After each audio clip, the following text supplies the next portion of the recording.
শুভ সকাল, সকলকে নমস্কার। মিডিয়ার যারা উপস্থিত হয়েছেন সবাইকে শুভেচ্ছা জানিয়ে আপনাদেরকে একটা আনন্দ সংবাদ দেওয়ার জন্য আজকে সবাইকে আমরা ডেকেছি এখানে। আপনারা শুনেছেন ইতিমধ্যে আমাদের রাজ্যে 68 national schools game judo under 17 মেয়েদের অনুষ্ঠান হবে। তো সেই জুডোতে যে অনুষ্ঠানটা হবে সেটা আগামীকালকে অর্থাৎ 12 তারিখ 1টার সময় মাননীয় মুখ্যমন্ত্রীর হাত ধরে সেটার অনুষ্ঠান শুরু হবে। তো সেই অনুষ্ঠানে ইতিমধ্যে আমাদের রাজ্যে যারা এসছেন বা আসবেন, যারা আমাদের কাছে সূচি পাঠিয়েছেন, সেই সংখ্যাটা 27টা রাজ্য এবং 4টা অন্যান্য অর্গানাইজেশন, স্কুল বা স্পোর্টস অর্গানাইজেশন 4টা, টোটাল 31টা গ্রুপে সেখানে খেলাধুলায় অংশগ্রহণ করবে এবং কোচ এবং ম্যানেজার সেই সংখ্যাটাও 71। তো টোটাল যদি আমরা দেখি প্রায় 350 কাছাকাছি প্রতিনিধি আসবে এবং আমাদের সেই টুর্নামেন্ট হবে। এবং আমরা এই ন্যাশনাল গেমসের জুডোতে আপনাদের বলতে খুশি হচ্ছে, জুডো আমাদের রাজ্যে যারা খেলোয়াড়রা আছে তারাও ইতিমধ্যে কিন্তু যতগুলো টুর্নামেন্টে তারা অংশগ্রহণ করেছে কোনো অংশেই পিছিয়ে নেই। আমরাও আশাবাদী এবারে যে আমরা যেহেতু হোস্ট করছি, আমাদের রাজ্যের যারা খেলোয়াড়রা মেয়েরা ভালো রেজাল্ট করবে। এর আগে যে খেলাধুলাগুলো হয়েছে আমি যদি তার সংক্ষিপ্ত বলি আপনাদেরকে, 65 ন্যাশনাল স্কুলস গেম জুডো যেটা হয়েছিল 19-20-এ, তখন আপনারা জানেন কোভিড ছিল, কোভিডের কারণে খুব প্লেয়াররা বেরোতে পারেনি, তারপরেও কিন্তু আমরা একটা ব্রোঞ্জ জিতেছিলাম।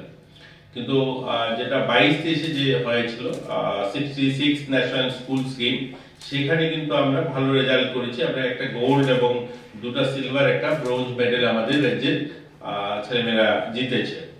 67 ন্যাশনাল স্কুলস গেম যেটা হয়েছিল 2023-24, সেটা তো আমরা কিন্তু একটা গোল্ড, একটা সিলভার এবং 4টা ব্রোঞ্জ মেডেল আমাদের প্লেয়াররা জিতেছে। 24-25 সেটা তো আমরা একটা ব্রোঞ্জ জিতেছে। আমরা খেলো ইন্ডিয়াতে, খেলো ইন্ডিয়া ইউথ গেম যেটা হয়েছে সেটাতে 3rd এডিশনে আমাদের 19-20-এ যেটা হয়েছে সেটাতে একটা সিলভার জিতেছে এবং 5th এডিশন খেলো ইন্ডিয়া 22-23-এ যেটা হয়েছে সেখানে একটা ব্রোঞ্জ জিতেছে। 6th এডিশন খেলো ইন্ডিয়া যেটা হয়েছে সেটা তো আমাদের একটা সিলভার, একটা ব্রোঞ্জ জিতেছে। তো আমাদের রাজ্যে যারা জুডোতে যারা প্লেয়াররা আছে, ছেলেরা বা মেয়েরা, ভালো রেজাল্ট গোটা দেশে যেখানে যেখানে তারা পার্টিসিপেট করেছে ভালো রেজাল্ট করেছে। তাই আশাবাদী, যেহেতু আমরা এটা হোস্ট করছি আর আমাদের নিজেদের রাজ্যে তারা খেলবে, একটা ভালো তারা প্রদর্শন করবে, তারা ভালো একটা সুনাম অর্জন করবে। আমরা আশাবাদী যে তারাও ভালো সংখ্যায় তারা মেডেল জিতবে। তো এই ছিল আপনাদের জন্য যে আমরা আপনাদের মাধ্যমে আমরা সহযোগিতা চাই। যেহেতু গোটা দেশ থেকে আসবে, 31টা টিম আসবে, যেখানে 27টা রাজ্যের প্রতিনিধিরা থাকবে, আপনাদের কাছ থেকেও সহযোগিতা চাই যে সকলেই মিলে যেন একটা সুন্দর পরিবেশে আমরা একটা ভালো উপহার দিতে পারি রাজ্যকে। এই জুডো টুর্নামেন্টটা তাদের জন্য আমরা গতকালকেই ইন্টারন্যাশনাল স্ট্যান্ডার্ড যে ম্যাট হয়, এটা পুরনো ম্যাট আমরা সরিয়ে নতুন ম্যাট লাগিয়েছি। পরিকাঠামোগত ভাবেও আমরা যারা বাইরের থেকে আসবে এই ন্যাশনাল জুডো খেলতে আন্ডার 17, তারা যেন ফিল করে যে হ্যাঁ, আমরা যেখানে গিয়েছি কোনো অংশেই তারা কোনো ধরনের ত্রুটি রাখেনি। তাদের থাকার ব্যবস্থা, খাবার ব্যবস্থা বা সেখানে সাজসজ্জা বা যে ম্যাট, যে ম্যাটে খেলাধুলা হয় ইন্টারন্যাশনাল স্ট্যান্ডার্ড, সেই ম্যাটও আমরা ব্যবস্থা করেছি। তো আমরা আশাবাদী যে খুব সুন্দর একটা খেলা হবে আর যারা খেলপ্রেমী যারা রয়েছে আমাদের রাজ্যে সকলে মিলে এটাকে উপভোগ করবে।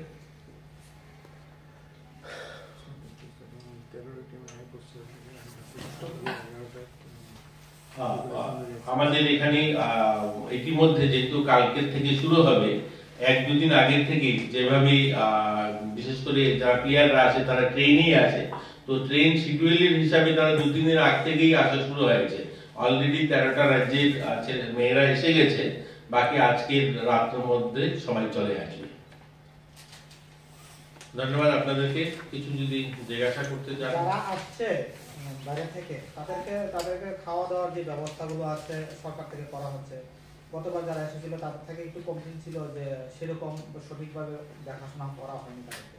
দেখুন, আমরা তো আমাদের তরফ থেকে বেস্ট করার আমরা প্রয়াস করি যেহেতু প্লেয়াররা আসে তাদের দেখুন আপনাদের এটা আমাদের বলা উচিত যে আমাদের গভর্নমেন্টের স্টুডেন্ট যেহেতু তারা প্লেয়ার যেহেতু তাদের একটা কিছু বাধ্যবাধকতা আছে। আপনারা জানেন যে বড় সেমিনার যেগুলো হয় আমাদের রাজ্যে, পিছন দিক থেকে যে আমার বন্ধু জিজ্ঞাসা করছিলেন, বড় বিভিন্ন অনুষ্ঠান যখন হয় সেখানে কোনো প্রাইজ দেওয়া থাকে না, কিন্তু আমাদের খেলার ক্ষেত্রে যেহেতু এটা স্কুল গেম, তো স্কুলের প্লেয়াররা যখন খেলতে যায় তাদের এই যে লাঞ্চ ডিনার ব্রেকফাস্ট এটার একটা টাকা ধার্য করা দেওয়া থাকে যে এত টাকার মধ্যেই হতে হবে। যেমন গভর্নমেন্ট রেট 270 টাকা, তো 270 টাকার মধ্যে তাকে ব্রেকফাস্টও করতে হবে, 270 টাকার মধ্যে তাকে লাঞ্চও করতে হবে, তাকে ডিনারও করতে হবে। তো এই বাধ্যবাধকতা থেকে থাকে, তার জন্য অনেক সময় কোনো প্লেয়াররা সেটাতে স্যাটিসফাইড হয় না। কিন্তু অন্য কোনো অনুষ্ঠান, ধরুন কালচারাল কোনো প্রোগ্রাম, আমরা কোনো ইউথ ফেস্টিভ্যাল করি, সেগুলোতে এই রেট ধরা থাকে না। তো সেই কারণে অনেক সময় একটু ত্রুটি বিচ্যুতি হয়, সেগুলো আমাদেরও বুঝতে হবে। যেহেতু এরা ছোট প্লেয়াররা থাকে, আন্ডার 7 স্কুল স্টুডেন্ট, তো সরকার তাদের একটা লিমিটেশন দিয়ে রেখেছে যে সে তাকে এতই দেওয়া। আচ্ছা, এর মধ্যে আবার কিছু কিছু টিম আছে যারা নিজেরা রান্না করে খাবে। ধরুন পাঞ্জাব থেকে যারা আসে, বিশেষ করে রাজস্থান থেকে যারা আসে, মহারাষ্ট্র, তারা নিজেরা কুক করে খেতে পছন্দ করে। তারা ওই টাকাটা, সরকারি যে টাকাটা দেওয়া, ওই টাকাটা তারা নিয়ে নেয়, নিয়ে নিজেরা রান্না করে। আমরা তাদেরকে কিচেন প্রোভাইড করে থাকি।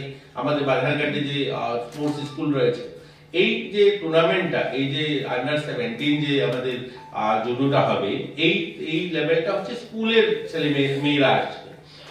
তাদের জন্য কোচেরা থাকে, বিরুদ্ধ হয়ে থাকে, কারণ সেখানে তো কোচ যারা আসে, ম্যানেজার যারা আসে, তারা ডিসাইড করে যে কোনটা খেলতে ভালো হবে। তো এর জন্য ছোটদের যখনই কোনো টুর্নামেন্ট হয় তখন ঠিক তাদের মতো করে দেখা হয় না, সেটা সরকারি নিয়মের ভিতরে থেকে যতটুকু করা যায় সেটা করার ব্যবস্থা। জুডো নিয়ে যারা খেলছে আমরা ত্রিপুরা রাজ্যে থেকে, তাদের একটা অভিযোগ যে আগের থেকে তুলনামূলক কোচও কম আছে। দেখা যেতে পারে যে সরকার যেভাবে বলছে সেরকম ভাবে কাজটা করা হচ্ছে না। তাদের ভিতরে একটা অভিযোগ থাকে যে সরকার এত সামনে দিনে কি করবে, তাদের নিয়ে কি চিন্তা ভাবনা আছে, যারা জুডো নিয়ে এত খেলাধুলা নিয়ে ব্যস্ত আছে, যে মহিলারা মেয়েরা খেলছে, তাদের একটা ভবিষ্যতের চিন্তা আছে, যারা সামনের দিনে কি করতে পারবে। দেখুন, ভালো যারা জুডোতে যারা ভালো করছে এরকম না, যারা ভালো জুডোতে করছে এরকম আমাদের এখান থেকে সিনিয়র জুডো প্লেয়ার যারা অন্য রাজ্যেও তারা চাকরি বাকরি পেয়েছে। আপনারা জানেন, আমরা আমাদের রাজ্যে যারা খেলোয়াড়রা রয়েছে, আমাদের সচিবালয় থেকে যিনি আমাদের প্রেস করেন, তিনি ইতিমধ্যে বলেছেন, আপনারা শুনেছেন, প্রায় 300 আমরা পিআই নিয়োগ করছি। এটা একমাত্র আমরা আমাদের খেলোয়াড় যারা খেলোয়াড় বিভিন্ন স্তরে যারা গোল্ড মেডেল পাচ্ছেন বা ন্যাশনাল ইন্টারন্যাশনাল লেভেলে প্রতিযোগিতা করছেন, যারা বিপিএড করেছেন, এমপিএড করেছেন, তাদেরকে আমরা সুযোগ দেওয়ার জন্য, তারা যেন কর্মসংস্থানের ব্যবস্থা হয়, তার জন্য এই আজকে 300 পিআই প্রায় একসঙ্গে নেওয়ার সিদ্ধান্ত নেওয়া হয়েছে। আমাদের ক্যাবিনেট থেকে সিদ্ধান্ত দেওয়া হয়েছে, ইতিমধ্যে সেগুলো প্রক্রিয়া শুরু হবে। বা ভালো যারা ন্যাশনাল ইন্টারন্যাশনাল লেভেলে যারা মেডেল জিতছেন, তাদেরকেও অন্য রাজ্যেও অনেক সময় ভারত রেলে চাকরি পেয়েছে। আপনারা জানেন, আমাদের জিমনাস্টিয়ান একজন জুডোতে মধ্যপ্রদেশে পেয়েছে আমাদের রাজ্যে। তো অনেকেই, এমন নয় যে কোনো স্কোপ নেই, এটাতে ভালো যারা করছে তাদেরও স্কোপ আছে। হ্যাঁ, জুডো, ক্যারাটে, এই যে ক্যাটাগরিতে খেলাগুলো হয়, এগুলোর মধ্যে অনেকগুলো আলাদা ফেডারেশনও রয়েছে, কিছু আনঅথরাইজ অর্গানাইজেশনও রয়েছে। সেগুলোতে যারা পার্টিসিপেট করছে, খেলছে, তারা হয়তো অনেক সময় সেখানে আমরা যখন স্বীকৃতি দেই সেগুলো তারা পায় না, সেখানে একটু অসুবিধা হয়। আমাদের রাজ্যে খেলাধুলার জন্য আপনারা জানেন, গত 2 বছর ধরে আমরা যারা গোল্ড মেডেল, এই যে আজকে স্কুল স্পোর্টস বোর্ড যেটা হবে, এখন যেটা স্কুল গেম হচ্ছে, এখানে যারা গোল্ড মেডেল পাবে তাদেরকে আমরা 1 লক্ষ টাকা দেবো। যারা সিলভার পাবে তাদেরকে 50,000 টাকা দেবো আগামী বছর। আমরা যারা ব্রোঞ্জ পাবে তাদেরকে 25,000 টাকা দেবো। তো এই সংখ্যাটাও কিন্তু কম নয়, এই সংখ্যাটাও প্রতি বছর, শুধু জুডো বলছি না, প্রত্যেক ক্যাটাগরিতে এই যে স্কুলস গেমে যারা পার্টিসিপেট করে, যারা সারা দেশে যেখানে যেখানে তারা অংশগ্রহণ করছে, যারা গোল্ড মেডেল জিতে আসছে, তাদেরকে আমরা 1 লক্ষ টাকা করে পুরস্কার দিচ্ছি। প্রত্যেক বছর তাদের 1 লক্ষ টাকা দেওয়া হচ্ছে। যারা সিলভার জিতছে 50,000 টাকা দেওয়া হচ্ছে। এটা আপনি বলতে পারেন। আমি আপনাদের মাধ্যমে আবারও বলতে চাই, আমাদের অভিভাবক যারা আছে তারাও সচেতন হওয়া, যে আনঅথরাইজ কিছু অ্যাসোসিয়েশন বা ফেডারেশন রয়েছে যারা অর্গানাইজ নয়, বা আমাদের স্পোর্টস কাউন্সিল বা আমাদের স্কুল বোর্ডের আন্ডারে নয়, বাইরের থেকে তারা খেলতে যায় ইন্ডিভিজুয়ালি, সে সমস্ত অর্গানাইজেশন যারা পরিচালনা করেন, ওই সমস্ত ক্ষেত্রে যারা মেডেল অর্জন করে সেখানে আমরা তাদেরকে সাহায্য করতে পারি না, বা এই এখন যখন পিআই না হবে সেখানে তারা পার্টিসিপেট করতে পারবে না, বা সরকারি যখন সাহায্য দেওয়া হয় সেখানে তারা পার্টিসিপেট করতে পারে না, আমরা তাদেরকে দিতে পারি না। আর ইতিমধ্যে আমরা অলরেডি জুডো কোচের জন্য আপনারা জানেন আমরা কন্ট্রাকচুয়ালও কিছু কোচ নেওয়ার জন্য অ্যাডভার্টাইজমেন্ট হয়েছে, ইন্টারভিউ প্রসেসও অলমোস্ট কমপ্লিট, এই তাদেরকেও আমরা নেওয়া হবে। তো এটা নিরন্তর প্রক্রিয়া, এটা চলতে থাকবে। এবং আমরা খেলাধুলার ইনফ্রাস্ট্রাকচার, আপনি যেটা বলছিলেন পরিকাঠামোগত, আমি আপনার সবার সামনে মিডিয়ার সামনে বলতে পারি এই 4-5 বছরে পরিকাঠামোগত ভাবে আমাদের রাজ্যে স্পোর্টসের অনেকখানি পরিবর্তন হয়েছে। শুধুমাত্র আমরা 6খানা সিনথেটিক ফুটবল গ্রাউন্ড করেছি এরকম নয়, আমরা এটা ছাড়াও আজকে যুব আবাস আমাদের মফস্বলে ছিল না, আজকে আমাদের 200 লোক থাকার মতো, যুব থাকার মতো আমরা আমবাসাতে যুব আবাস কমপ্লিট হয়েছে, ইনোগ্রেশন হয়ে গেছে।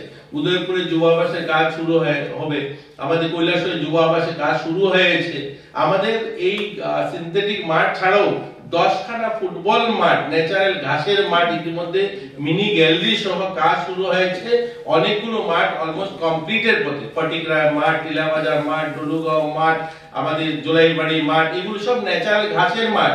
অনেক সময় আমি দেখি মিডিয়ার মাধ্যমে আসে যে আমরা নাকি মাঠ শুধু সিনথেটিক হচ্ছে, সিনথেটিক না, সিনথেটিক ছাড়াও ন্যাচারাল ঘাসের মাঠও আমরা 10খানা অলরেডি, যেগুলো কমপ্লিটের পথে।